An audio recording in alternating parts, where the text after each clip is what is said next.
Berjumpa lagi dalam permenungan kita, edisi Senin 31 Oktober 2022, Pekan Biasa ke-31. Bacaan-bacaan liturgi hari ini, bacaan yang pertama dari surat Rasul Paulus kepada jemaat di Filipi, bab 2 ayat 1-4, dan bacaan Injil dari Injil Lukas, bab 14 ayat 12-14.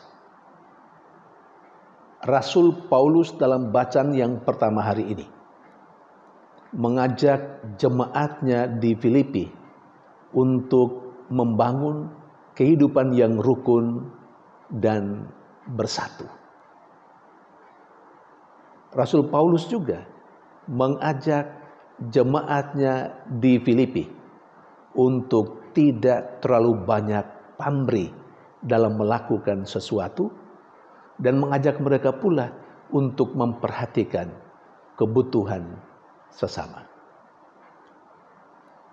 Hal ini rupanya sangat penting menurut Rasul Paulus untuk kehidupan bersama, untuk sebuah persekutuan. Lebih lagi sebagai orang yang percaya. Himbauan atau saran Rasul Paulus kepada jemaatnya di Filipi dalam bacaan pertama hari ini, saya sangka masih sangat relevan untuk kita dalam hidup bersama, dalam sebuah persekutuan. Mengapa?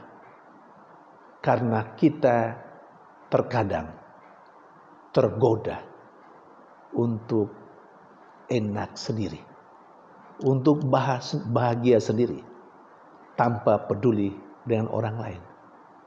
Bahkan untuk membangun kelompok kita sendiri, kita membuat sekat-sekat di antara kita, berdasarkan minat kita, berdasarkan hobi kita, berdasarkan profesi kita, mungkin juga berdasarkan status kita. Dalam lingkup yang lebih kecil dalam kehidupan menggereja, kita sering membangun sekat-sekat di antara kita berdasarkan lingkungan kita. Saya lingkungan A, dia lingkungan B, yang di sana lingkungan C.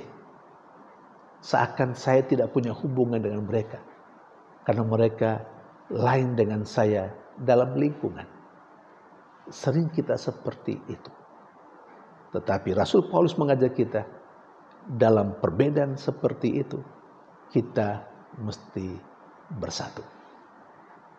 Sementara dalam bacaan Injil, Yesus memberikan nasihat kepada orang Farisi yang mengundang dia makan di rumahnya.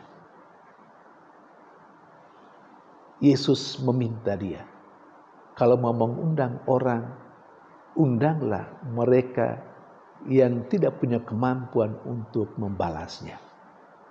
Saudari dan saudara yang terkasih, sesungguhnya dalam saran Yesus kepada orang Farisi itu terkandung sekurang-kurangnya 3 nilai penting, 3 hal penting bagi saya dan Anda, bagi kita semua. Yang pertama, Yesus mengharapkan supaya ketika kita sedang berbahagia, kita jangan pernah lupa untuk memperhatikan sesama kita yang membutuhkan, sesama kita yang lemah, sesama kita yang berkekurangan. Kita diharapkan untuk membuat mereka juga berbahagia bersama dengan kita. Itu hal yang pertama. Hal yang kedua, kita diminta untuk menyalakan kembali semangat berbagi kita untuk sesama yang ada di sekitar kita, terutama mereka yang kecil dan sederhana, mereka yang lemah, mereka yang berkekurangan. Dan yang terakhir,